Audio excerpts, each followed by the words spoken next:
안녕하세요. 여러분의 건강 지킴이 여의보감의 조진정입니다. 안녕하세요. 여의보감의 정유현입니다. 흔히들 한 분야에서 10년 이상 경험을 쌓으면 전문가라고 칭합니다. 그럼요. 그 말인즉 10년 동안 경험을 쌓으면서 다양한 경험도 하고 또 성숙해지고 노련해진다라고 보면 되실 것 같은데요. 자, 우리 사회는요, 이 전문가들의 역할이 정말 두드러지고 있는 것 같아요. 네, 맞아요. 저희 여의보감에 출연하시는 한의사 분들도 현장에서는 그 환자들의 진료를 하고 그리고 시청자 여러분에게는 한의학 정보를 주고 계시잖아요. 그렇죠, 맞습니다. 덕분에 저희의 한의학 지식도 점점 올라가고 있는데요. 옛말에 서당께도 풍어를 읊게 된다. 네, 그런 말이 또 있잖아요. 우리도 3년 조금씩 동안 뭔가 서당계가 네, 되어가는 것 같아요. 맞습니다. 네. 저희도 뭔가 서당계로서 나중에는 준 전문가에 좀 거듭나지 않을까 뭐 이런 생각이 드는 것 같은데요. 네, 맞습니다. 빨리 전문가가 되었으면 좋겠네요. 아, 네. 자, 오늘 저희와 함께해 주실 한의사분들을 이제 소개해 드릴 텐데요. 이분들은 명의뿐 아니라 선후배들을 위해서 많은 공헌을 하고 계신 감사한 분들입니다. 자, 어떤 분들인지 먼저 화면으로 만나볼까요?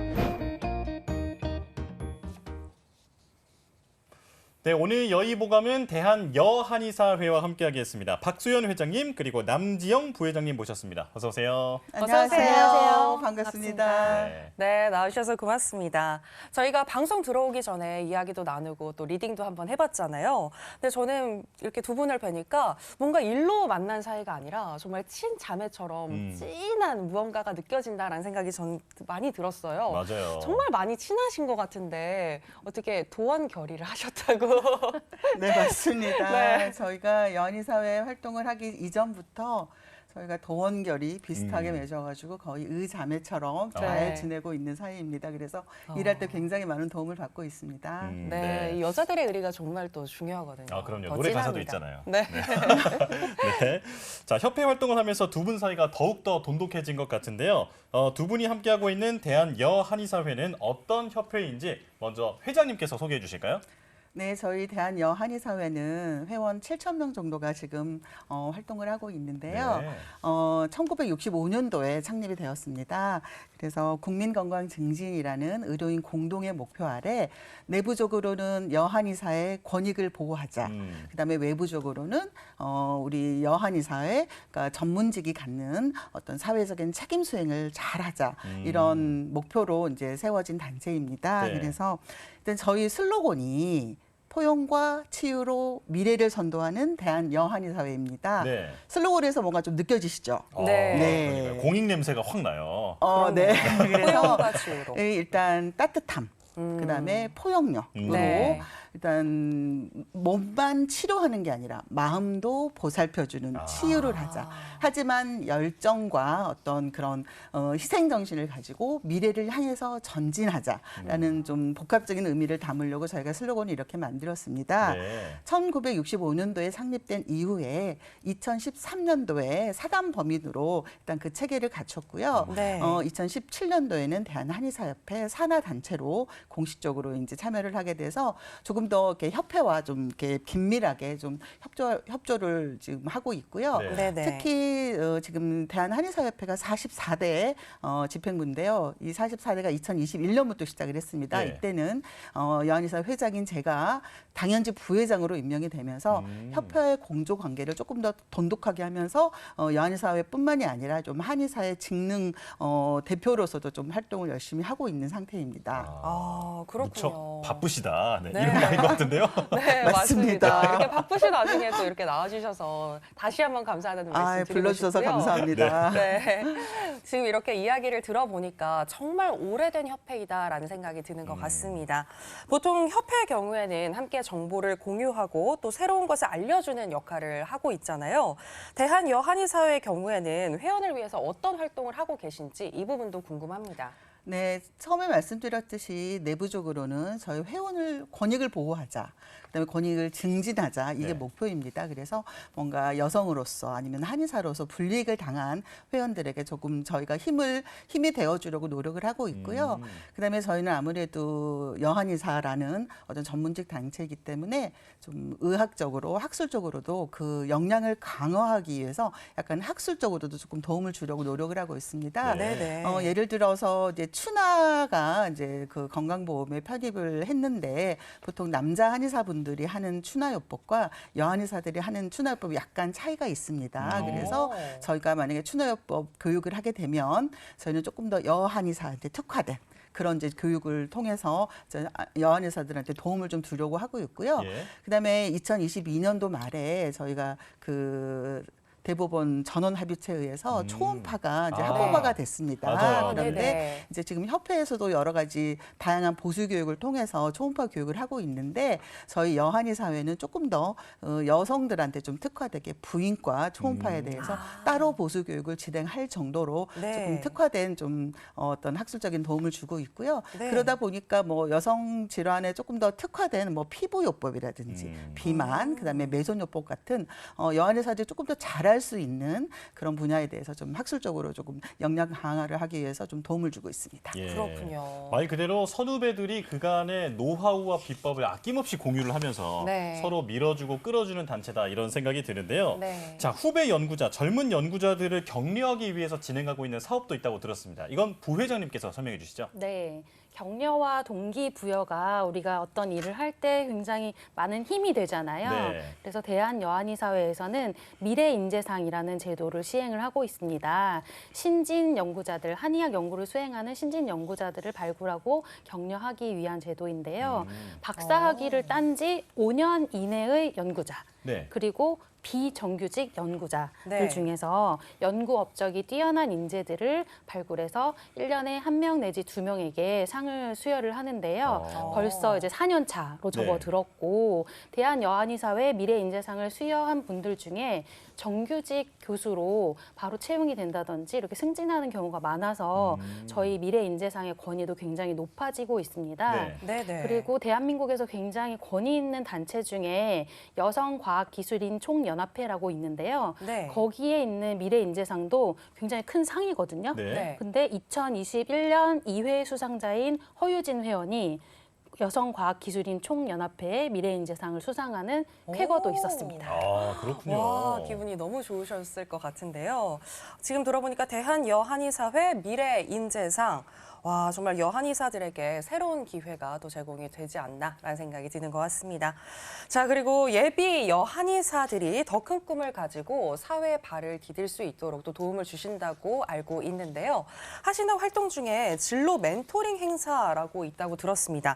이건 어떤 행사인지 소개 부탁드리겠습니다. 네, 그 진로 멘토링 말 그대로 어떤 아직 한의사가 되지 않는 예비 한의사, 네. 그러니까 한의과대 여학생들을 위한 어떤 선배들의 길잡이로서의 멘토가 되자는 그런 행사입니다. 그래서 보통 예전에는 한의사들이 이렇게 면허증을 따게 되면 거의 임상 현장으로 나가는 경우가 거의 대부분이었습니다. 네. 그런데 이제 사회가 다양화됨에 따라서 이 여한의사들의 진로도 굉장히 다양해졌습니다. 네. 그래서 이제 그 예전부터 계속 이 진로 멘토링 행사들은 선배들도 많이 하셨는데 그동안에 코로나 때문에 온라인으로 비대면으로 하다 보니까 약간 피드백에 있어서 좀 커뮤니케이션이 조금 안 되는 부분이 있었어요. 네. 그런데 네. 작년에 2022년도에 코로나가 잠시 이제 소강 상태에 이르렀을 때 저희가 대면으로 3년 만에 이제 개최를 했어요. 그래서 이때는 전국의 한의과 대학의 여학생들을 상대로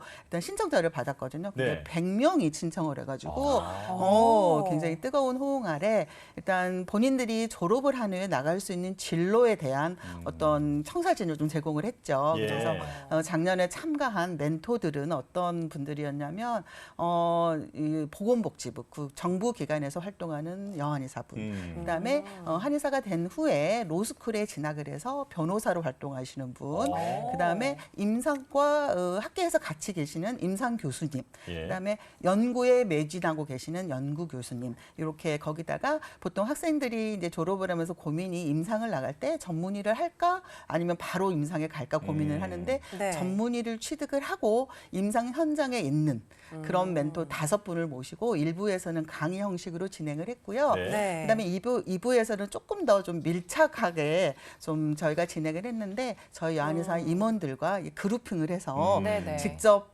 Q&A식으로 편안한 생생한 분위기에서. 네네 네. 생생한 어떤 현장의 이야기 그다음에 그런 거를 진솔하게 좀 얘기를 나눠서 네. 저희가 이제 그 멘토링 끝난 다음에 설문조사를 통해서 학생들의 반응을 봤는데 네. 너무 진로를 결정하는 데 도움이 되었다. 앞으로도 계속 이런 좋은 행사가 이루어졌으면 좋겠다라는 굉장히 훌륭한 피드백을 받아서 상당히 좀 그 과정이 복잡하긴 합니다. 전국에서 100명이 넘는 어떤 학생들이 모두 모인다는 그게 그 맞아요. 자체가 굉장히 맞습니다. 힘든데 네. 그럼에도 불구하고 이 행사가 너무 의미가 있기 때문에 네. 앞으로도 계속 신경을 써서 열심히 해나갈 예정입니다. 네.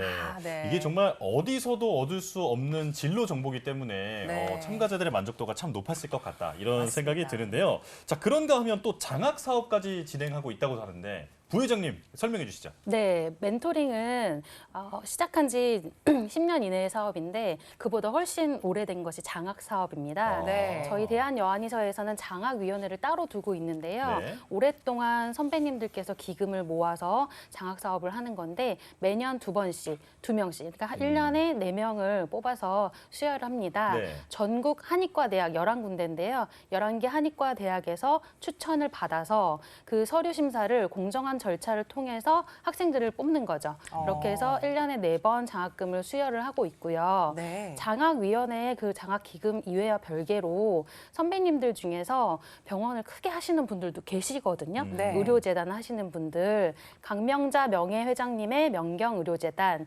그리고 류은경 명예회장님의 자인의료재단에서 장학금을 따로 출연해 주셨어요. 그래서 이 장학금은 예비 여한의사들에게도 수여를 하지만 사회 소외 계층의 학생들에게도 저희가 지원을 하려고 하고 있습니다. 진행 네. 중입니다. 그렇군요. 네. 그야말로 후배들을 위해서 물심양면으로 선배들이 지원하고 있다. 네, 이런 인상이 드는데요. 네, 네. 자, 이런 전문직 여성단체 활동이 많아지면 사실 우리 사회에도 큰 도움이 되는 거잖아요. 그쵸. 네, 회장님 이런 전문 여성직, 여성 전문직 단체 활동이 필요한 그 의미에 대해서 어떻게 생각하시나요? 일단 연의사는 내부적으로는 회원들한테 도움을 주는 것도 큰 의미가 있지만 네. 여성 단체가 가지는 어떤 힘이 있습니다. 그래서 네. 일단 저희가 진료 현장에서 여한의사로서 이렇게 활동을 하다 보면 여성 특유의 섬세함과 자상함이 진료 현장에서는 장점으로 작용을 하거든요. 그렇죠. 네, 그런데 네. 사회적인 문제를 해결하는 데 있어서도 여성으로서의 섬세함과 자상함이 큰 힘이 되는 경우가 있습니다. 네. 네. 조금 더 사회 소외계층, 사회 배려층에 대한 어떤 그런 저희 따뜻함으로 저희 아까 슬로건에서 말씀드렸듯이 네. 거기에 사실 초점을 두고서 저희가 할 일이 없는지를 찾게 돼요. 예. 예, 그렇기 때문에 이 사회에서의 전문직 여성 단체의 사회 한도, 특히 연합 활동은 굉장히 중요한 역할을 하고 있다고 생각을 합니다. 네.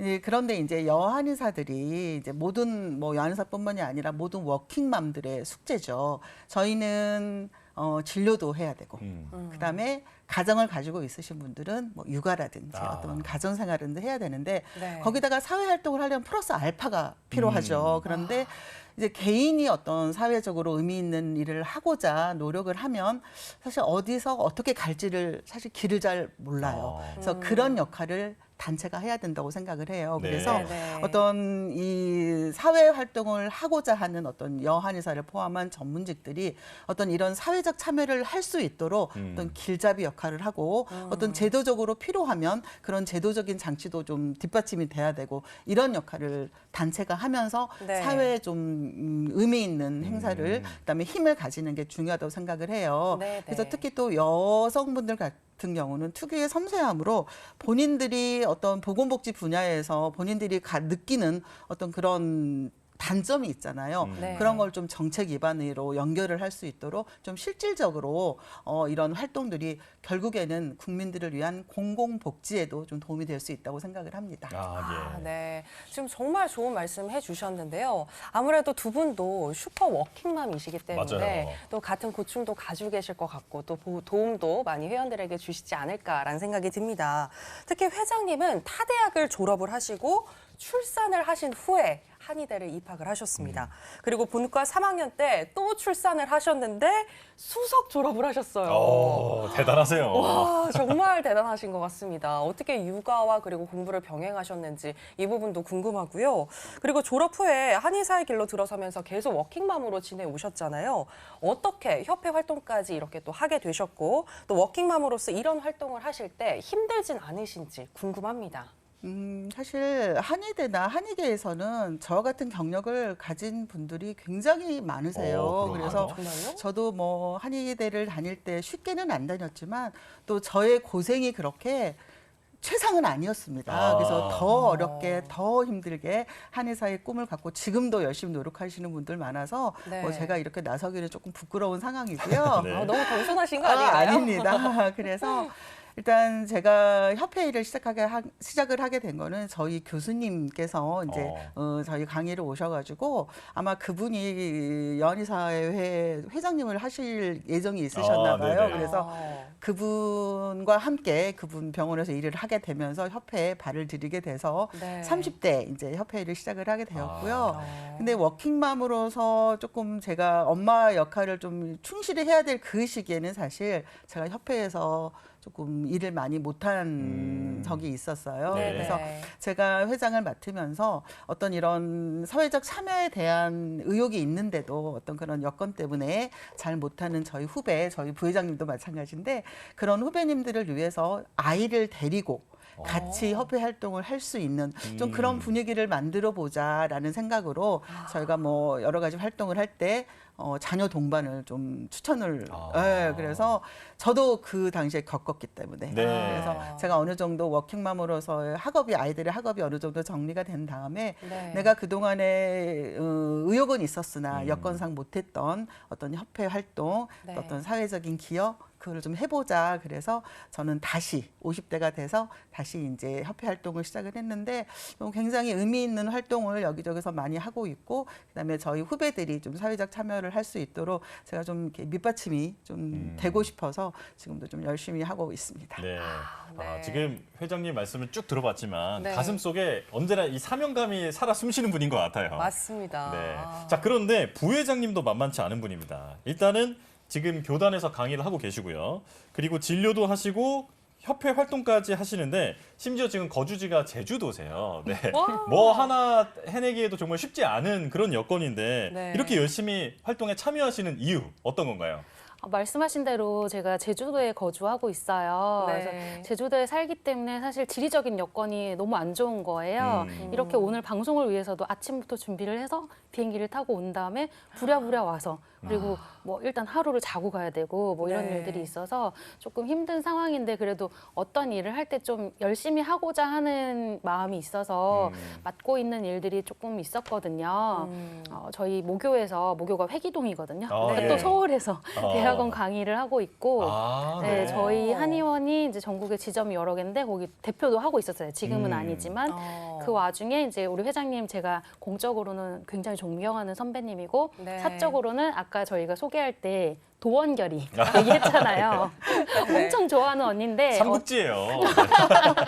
언니가 네. 야 지영아 너 없으면 안 돼 이렇게 말씀하시는 아. 거예요. 그래서 그 말씀에 사실 동생으로서 굉장히 감동스럽잖아요. 좀 가슴이 뜨거워졌을 것 네, 같아요. 웅장해지죠. 네. 아, 그렇죠. 네. 그래서 뿌듯하기도 한데 자신이 없었어요. 지지적인 여건도 좋지 않고 사실 친한 언니긴 하지만 같이 일하다가 저의 역량이 좀 작은 거에 실망하시면 어떡하나. 그리고 또 제가 초등학생을 키우고 있거든요. 작년에 합류할 때는 초등학교 1학년이었기 때문에 할 일이 굉장히 많아서 터놓고 말씀을 드렸어요. 이런저런 걱정에 대해서. 네. 그랬더니 우리 여한이 사회의 슬로건이 바로 포용과 치유를 통해 미래를 선도하는 여한이 사회다. 거기에서 제가 미래에 딱 그렇게 꽂힌 거예요.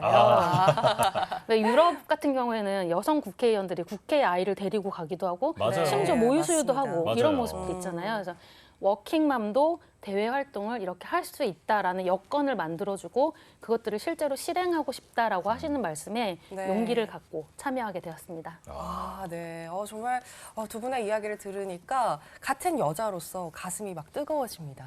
가입 저도 너무 하고 싶은데요. 의료인이 안 돼가지고 담당 아나운서 이런 거 아니어서. 없습니까? 네, 정말 가입하고 싶은 그런 단체다라는 생각이 들고요. 정말 협회 활동에 진심이다라는 생각이 드는데요. 협회 활동에 진심인 회장님과 부회장님의 취임과 함께 지금 29대 대한 여한의사회가 시작이 됐습니다. 코로나 시국에 취임하신 만큼 많은 변화를 꾀하셨을 것 같은데 그중에서도 눈여겨볼 것이 임원 구성이라고요. 네, 맞습니다. 저희가 1965년도에 일단 시작이 되었고, 제가 29대 연희사 회장인데, 제가 사실 경선을 통해서 회장으로 취임한 첫 번째입니다. 네, 그래서 사실 경선 과정이 쉽지는 않았어요. 여태까지 네. 없었던 어떤 그런 절차를 밟았어야 됐는데, 그런데 지금 생각해 보니까 제가 회장에 출발을 하면서 공약을 걸어야 되잖아요. 공약이요? 네. 네네. 근데 저는 개인적으로도 제가 한 말에는 꼭 책임을 지자라는 어떤 그런 생각을 갖고 있기 때문에 그 네. 공약이 빌공.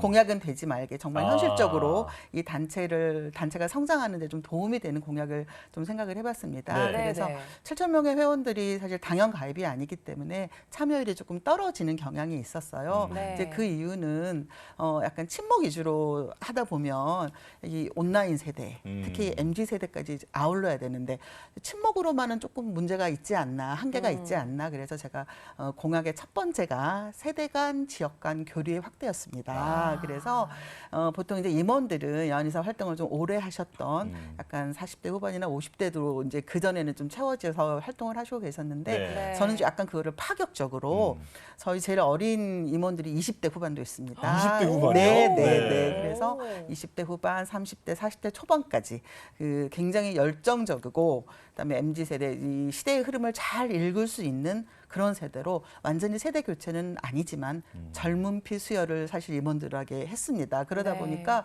굉장히 그 일하는 스피드라든지 열정이 조금 차이가 있어요. 그래서 네. 지금 저희가 29대가 출범한 지 1년이 되었는데 외부적인 평가도 조금 달라지고 있는 것 같습니다.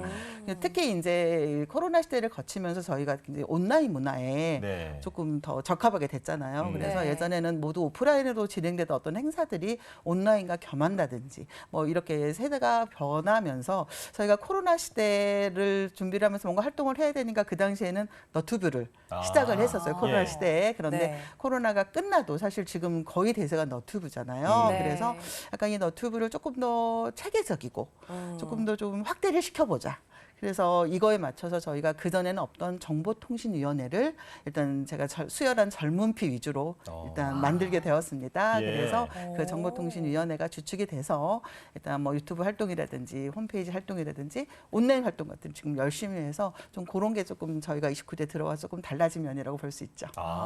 네, 원장님 근데 저 정말 궁금해서 그런데 어떻게 젊은 피를 이렇게 수혈하셨어요? 그분들은 어떻게 포섭하셨는지 개인적으로 궁금해지네요. 글쎄요. 제가 라떼 얘기를 좀 덜 하는 것 같습니다. 중요해요. 그리고 중요합니다. 제가 나이 때 가지는 꼰대력이 조금 다른 분에 비해서는 적지 않나. 그건 우리 남지원 부회장님 대답을 좀 해주셔야 될 것 같은데요. 강요 아니죠? 회장님이 눈높이를 굉장히 잘 맞춰주시고요. 저는 개인적인 사이니까 나이를 들었잖아요. 아, 네. 너무 깜짝 놀랐어요. 어. 그냥 언니라고만 생각했는데 굉장히 선배님이시더라고요. 근데 그런 거를 오랜 세월 동안 함께 하면서도 못 느낄 정도로 눈높이를 굉장히 잘 맞춰주시고 니즈를 네네. 잘 파악해 주십니다. 아, 네. 감사합니다. 아, 정말 여기 훌륭한 분위기가 에어컨을 틀었는데도 더울 정도로 너무나 훈훈합니다. 맞습니다. 네. 자, 그리고 조금 전에 설명해 주셨던 그 너튜브 채널이 운영하신 지 벌써 3년이 넘었다고 들었는데 그 정보통신위원회라는 소위원회가 발족을 하면서 지금 이 채널이 더 활기를 띠고 있는 거죠? 네, 29대에 들어서 정보통신위원회가 발족이 됐고요.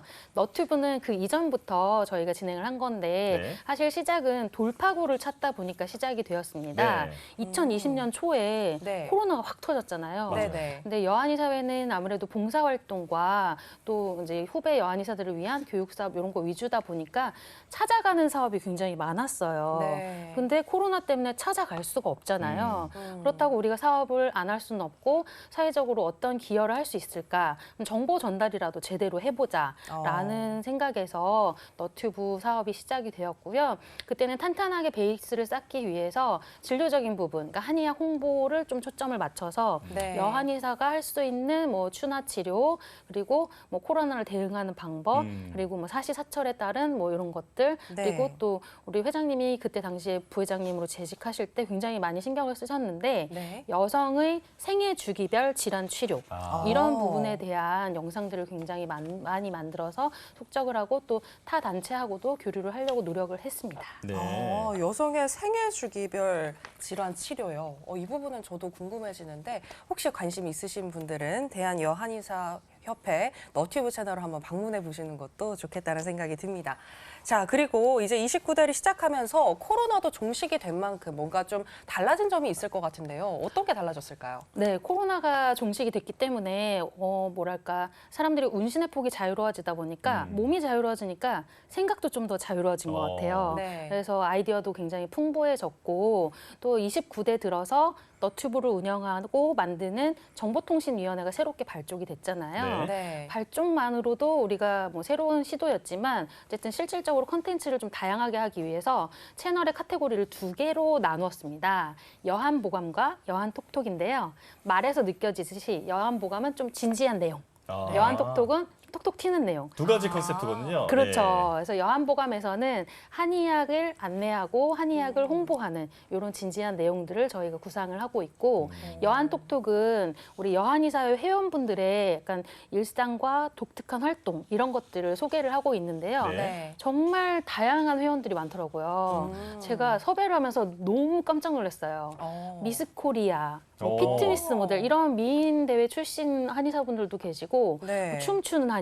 아니 그런 분들이 있어요? 네, 노래하시는 분도 계시고 뭐 서핑 이런 거는 기본이고요. 작가 한의사도 계시더라고요. 웹툰 그리시는 분도 계시고 네네. 그래서 이런 다양한 우리 여한의사들의 이제 톡톡 튀는 일상을 여한톡톡으로 전하고 있습니다. 아. 그렇군요. 여한보감과 여한톡톡 많이 궁금해지네요. 아, 그리고요. 네네. 또 하나 제가 아까 워킹맘으로서 네. 여한의사회 활동을 할 수 있어서 너무 보람되다고 말씀드렸잖아요. 네. 이 촬영할 때 우리 정보통신위원회가 한 10명 내외 정도 되거든요. 네. 근데 아이가 있는 임원분들이 좀 꽤 돼요. 저를 비롯해서.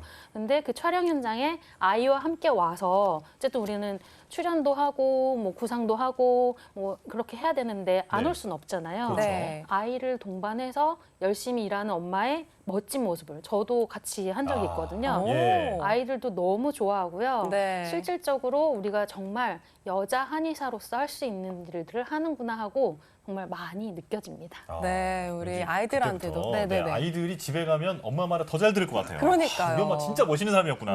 네, 이거야말로 살아있는 학습이지 않을까 맞아요. 이런 생각도 들고요. 자, 정말 이야기를 들어보니까 많은 활동을 하고 계신 것 같은데요.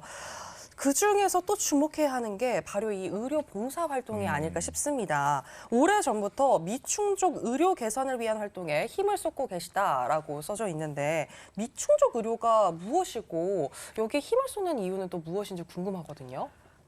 미충족 의료라는 말씀 잘 못 들어보셨죠? 네네. 좀 낯선 단어신데 네, 낯서네요. 생각보다 풀어서 설명하면 간단합니다. 네. 미충족 의료라는 거는 뭐냐면 의료진이 네. 저분은 의료 치료가 필요하다. 네. 그런데 혜택을 못 받는 거예요. 병원을 못 가시는 상태예요. 아, 자, 그거 네. 하나. 그다음에 두 번째는 환자 본인이 네. 치료를 받고 싶어요.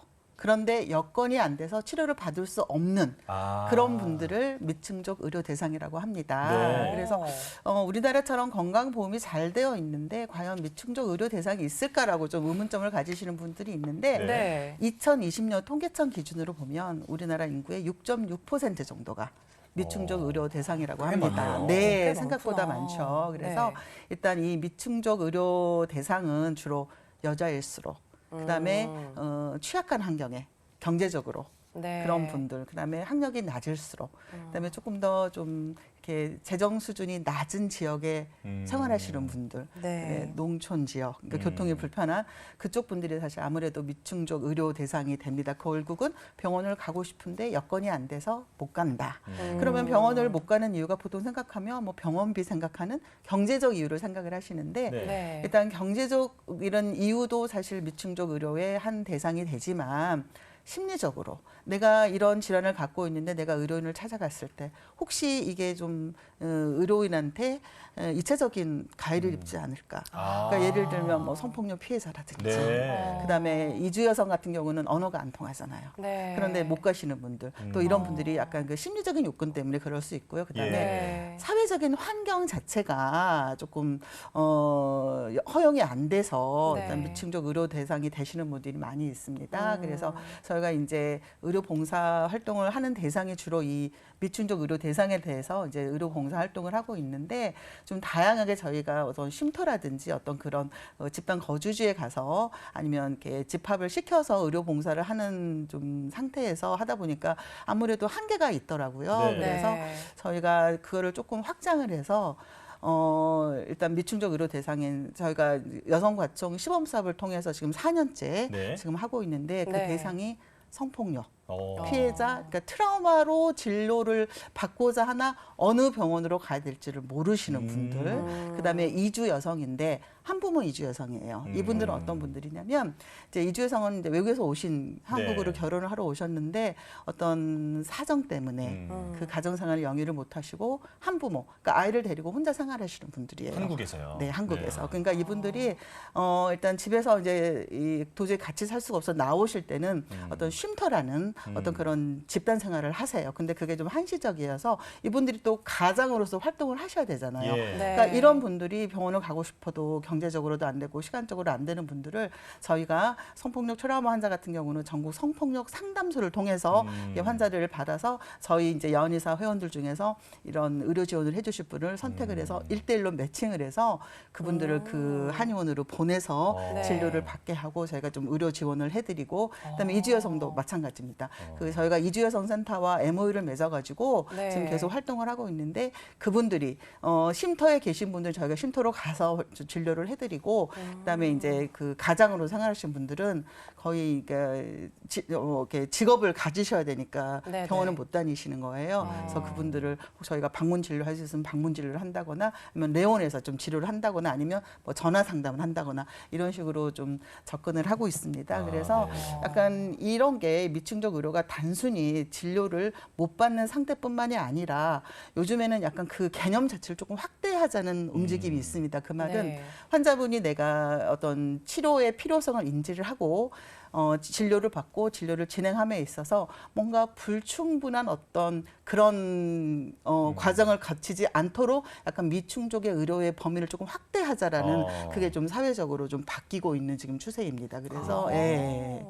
진짜 과정 자체가 정말 섬세하네요. 그러니까요. 네. 의료 서비스를 제대로 받지 못하는 국민들을 위해서 지금 대한 여한의사회가 봉사 활동을 하고 계시다. 이렇게 정리할 수 있을 것 같은데요. 자, 조금 전에 말씀해 주신 게 성폭력 트라우마 환자 그리고 한부모 이주 여성에 대한 의료 지원이었습니다. 그런데 이게 성폭력 트라우마 치료를 한의학으로 한다. 이 부분이 조금 생소하게 느껴질 수 있는데 어떤 강점이 있는 건지 이거는 남지영 원장님께서 말씀해 주실까요? 네, 성폭력 피해자들은 트라우마 증상들이 굉장히 심해요. 근데 정신적 트라우마뿐만이 아니라 그로 인해서 나타나는 여러 가지 신체적 증상, 이거를 신체화 증상이라고 하는데 신체화요. 네, 예. 그러니까 뭐 예를 들어서 우리가 공포 영화를 보면 식은땀이 나잖아요. 네. 네. 그런 거죠. 감정이 아. 신체에 미치는 영향들. 그래서 이분들은 굉장히 큰 사건을 겪으셨기 때문에 그런 것들을 극복하기가 쉽지가 않아요. 빠져나오시지 못하는 거군요. 네, 그리고 네. 성폭력 피해자들을 우리가 치료할 때 또 중요한 게 특별한 배려가 필요합니다. 네. 뭐 개인정보 보호는 물론이고요. 그리고 네. 뭐 비밀 보장도 해야 하고 진료받는 과정에서 그분들의 이제 불안감을 조금 안정화시키시는 게 되게 굉장히 중요하고요. 예. 그리고 뭐 단기적으로 상처도 좀 치료하고 마음도 가라앉히는 게 당연히 필요하지만 우리 성폭력 피해자들 같은 경우에는 그러니까 한의 치료가 생소하다라고 느끼신 거는 보통 상담이라든지 네. 아니면 증상에 따른 약 처방, 그러니까 머리 아픈 데는 머리 아픈 약, 배 아픈 데는 배 아픈 약 이런 것들을 생각하시기 때문에 좀 생소한데 한의학에서는 심신의학, 통합의학적으로 관점으로 접근을 하기 때문에 네. 아까 말씀드린 마음은 물론 마음이 몸에 미치는 이런 신체화 증상까지 케어를 하기 때문에 좀 뿌리 깊은 근본 치료라고 볼 수 있고 그런 측면에서 성폭력 피해자들에게 조금 더 많은 도움을 드릴 수 있지 않나 싶습니다. 아, 그렇군요. 네. 지금 말씀을 해주시기도 했지만 이 성폭력 트라우마는 정말 큰 상처가 몸에 남아 있기 때문에 한의 지원 활동이 뭔가 더 원활하게 이루어지기 위해서는 좀 더 체계적인 운영이 필요하지 않을까라는 생각이 드는데요. 맞습니다. 구체적으로 어떻게 운영이 되고 있는지도 좀 설명을 해주시면 좋을 것 같아요, 원장님.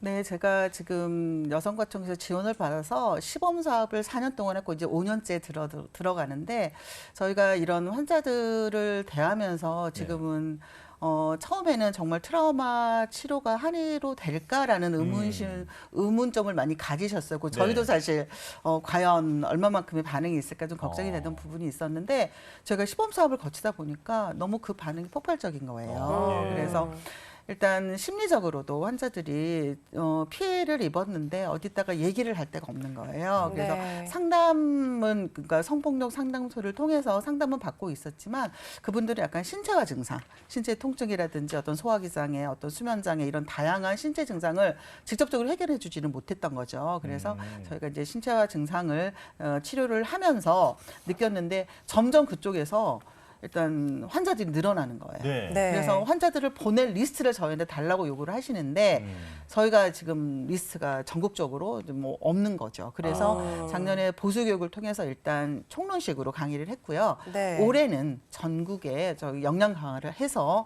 이 폭력 트라우마 환자를 진료할 수 있는 인증일을 저희가 발굴을 할 거예요. 그래서 인증이요? 네네. 예. 그래서 전국적인 네트워크를 갖게 해서 거기서 이제 다양한 단체들, 뭐 이주여성센터라든지 성폭력 상담소라든지 그리고 제가 여성 변호사회하고도 제가 MOU를 맺어서 네. 어떤 그런 피해자들하고 좀 접근을 해서 예. 그분들이 조금 편안하게 믿고 찾아갈 수 있는 병원에 어떤 풀을 저희 여한의사에서 만들려고 지금 기획을 하고 있어서 예. 그게 올해 프로그램이 완성이 돼서 가을쯤에는 인증이가 배출이 될 예정입니다. 아, 그렇군요. 아, 그렇군요. 진짜 피해자들을 최우선으로 생각을 해주시고 또 이를 위해서 다양한 것들을 지금 고안을 하시고 계신 것 같은데요.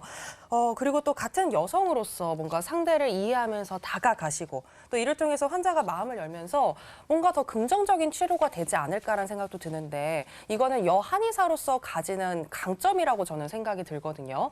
여한의사로서의 어떤 강점도 다시 한번 좀 소개를 해주시면 좋을 것 같아요. 이 부분은 남지영 원장님께서 얘기해 주실까요? 네, 말씀하신 대로 공감과 배려 이 부분이 굉장히 중요한데요. 네. 물론 이제 굉장히 조심스럽습니다만 아무래도 우리가 수만 년에 거친 진화 과정을 통해서 네. 여성들은 공동체 의식이 굉장히 많이 발달이 되어 있고 심리적으로도 서로 이제 함께 하고자 하는 배려의 마음 이런 부분 쪽으로 좀 더 많이 발달이 되어 있는 것 같아요. 네. 그리고 우리 여한의 사회들은 한 의사, 치료를 하는 사람들이잖아요. 네. 그리고 심신의학이 기본이 되어 있기 때문에 마음의 치유에 대해서 관심이 굉장히 많고 그 부분의 치료에 있어서 굉장히 많이 노력을 하고 있습니다.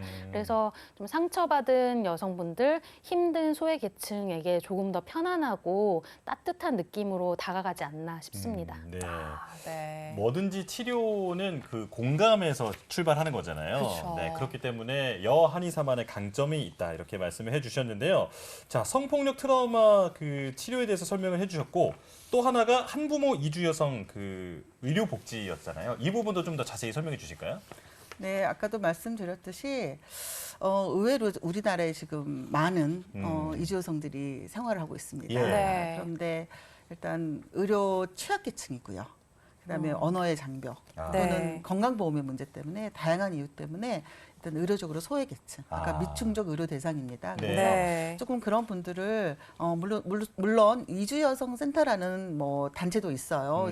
그 단체와 저희가 MOU를 맺고 있는데 우리나라 사람은 아니지만 우리나라를 위해서 일단 요즘에 되게 저출산 문제도 심각하잖아요. 맞아요. 근데 네. 그분들이 와서 아이들을 많이 데리고 있는데 일단 그 아이들도 의료 소외계층에 속한 아이들이 아, 많더라고요. 예. 네. 그래서 이 이주 여성 중에 그 모자 가정, 그러니까 아빠가 없는 정상적인 가정이 아닌 이런 분들을 위해서 저희가 좀 지원을 하려고 일단 쉼터도 찾아가고 1:1 매칭을 통해서 한의원으로 불러서 치료도 하고 그래서 약간 이런 사회적 분위기가 좀 네. 약제를 위해서 좀 지원이 되는 좀 그런 프로그램이 조금 다양화가 돼야 되지 않나 저는 그런 생각을 하고 있습니다. 네. 네, 정말 대한여한의사협회는 따뜻한 시선으로 세상을 바라보면서 도움이 꼭 필요한 사람들을 정말 다양하게 많이 도와주시는 것 같습니다. 또 소외계층에 대한 봉사활동도 꾸준히 하고 계시다고 들었습니다. 이 부분도 남지영 원장님께서 소개해 주실까요? 네, 꾸준하게 또 오랜 기간 동안 소외계층을 위한 봉사를 하고 있는데 소외계층은 아까도 소개가 되었지만 굉장히 다양하잖아요. 그중에 대한민국의 미래를 네. 짊어질 우리 청소년과 어린이들 굉장히 중요하죠. 그렇죠. 근데 어려운 환경에 처해 있는 청소년들이 굉장히 많은데 그중에 저희가 협약을 맺은 안산 우리 집이라고 탈북아동 생활 공동체가 있어요. 네. 네. 거기에서 이제 선발해서 장학생, 장학금 수여도 하고 네. 그리고 위기 청소년들을 대상으로 하는 나는 집이라고 서울시립 10대 여성 건강센터가 있습니다. 거기에 매주 목요일마다 우리 임원들이 돌아가면서 봉사를 하면서 아이들을 좀 케어를 하고 있고요. 대한민국의 미래를 위해서 이 청소년들이 꿈과 희망을 잃지 않고 좀 씩씩하게 잘 살아나갈 수 있도록 저희가 기여를 하고 있습니다. 아, 예. 네, 그렇군요. 정말 그리고 다양한 활동들을 하고 계신 것 같은데 국제 교류도 또 힘쓰고 계시다고 들었습니다. 바쁘세요. 네. 정말 다양한 활동 많이 하시는데요.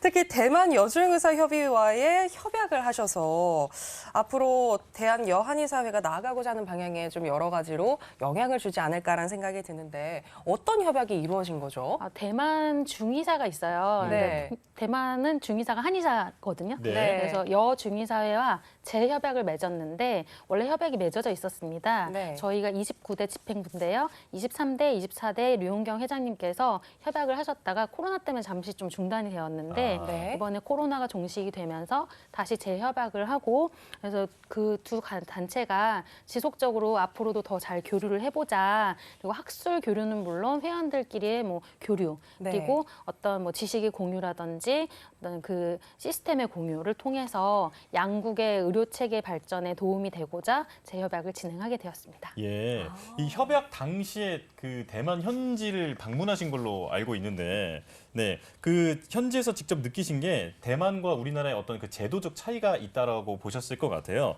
이게 우리나라에도 적용됐으면 좋겠다라고 어떤 벤치마킹 할 게 있다 이런 점이 좀 있을까요?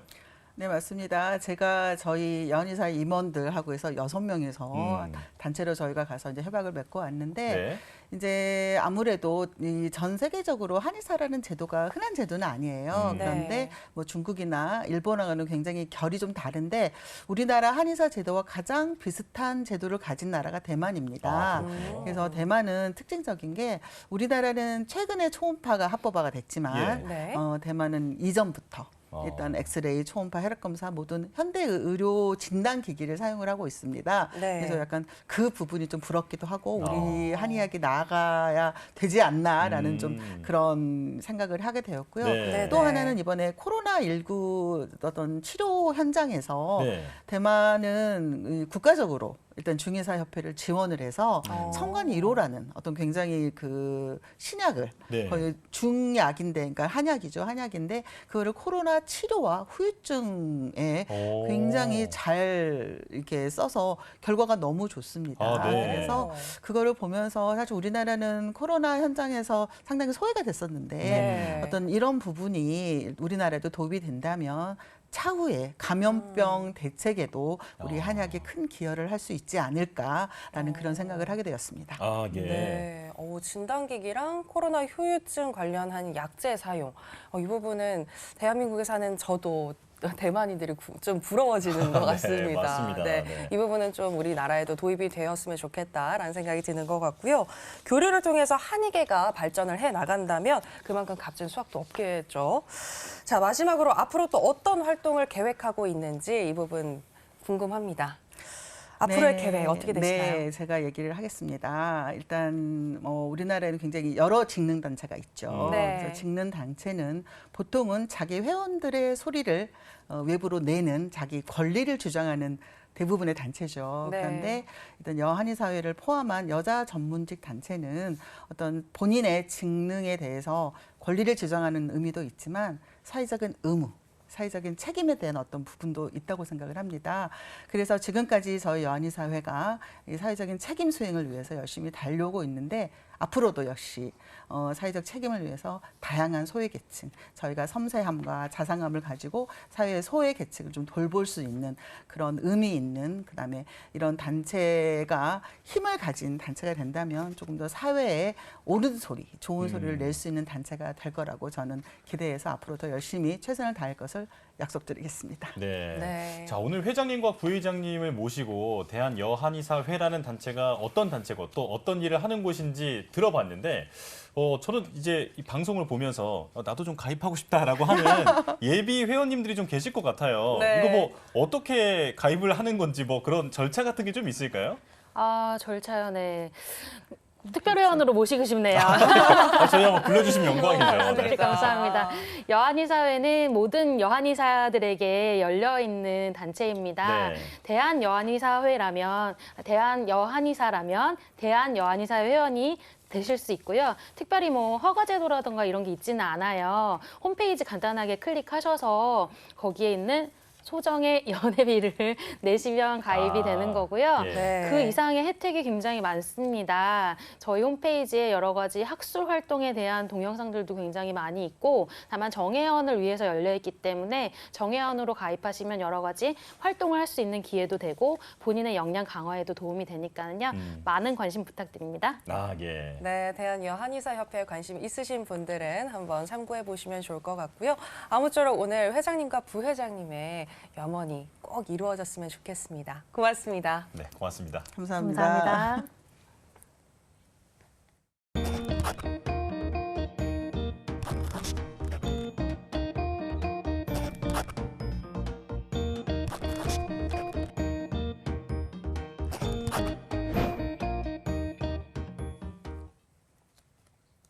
네, 오늘은 대한여한의사회 회장님과 부회장님을 모시고 이 단체에 대해서 많은 생각을 해봤는데요. 저는 오늘 말씀을 들으면서 이런 전문직 그 여성 단체가 우리 사회에 미치는 영향, 또 어떤 공익에 대해서 그런 관점에서 생각을 많이 해보게 된 것 같아요. 네. 그리고 저는 들으면서 정말 따뜻하고 포용적인 자세로 몸과 마음까지 다 치유해주는 단체다라는 생각이 드는 것 같습니다. 맞습니다. 치료가 아니라 치료를 넘어서서 치유까지 해주신다는 말씀에서 네. 이 단체의 슬로건이 저절로 느껴지는 그런 순간이었습니다. 맞습니다. 이 슬로건을 또 들으면서 저는 더군다나 여자잖아요. 맞아요. 네, 그래서 네. 그런지 그 여성의 섬세함이 정말 잘 묻어나 있는 그런 슬로건이자 또 이 협회로서의 어떤 가치인 것 같아서 많은 생각을 해볼 수 있었던 시간이었던 것 같습니다. 맞습니다. 자, 두 분과 함께하는 따뜻한 시간은 여기서 마치도록 하겠고요. 여의보감 오늘 준비한 소식은 여기까지입니다. 네, 저희는 내일 이 시간에 또 알찬 건강 정보로 다시 돌아오도록 하겠습니다. 함께해 주신 여러분 고맙습니다. 맞습니다.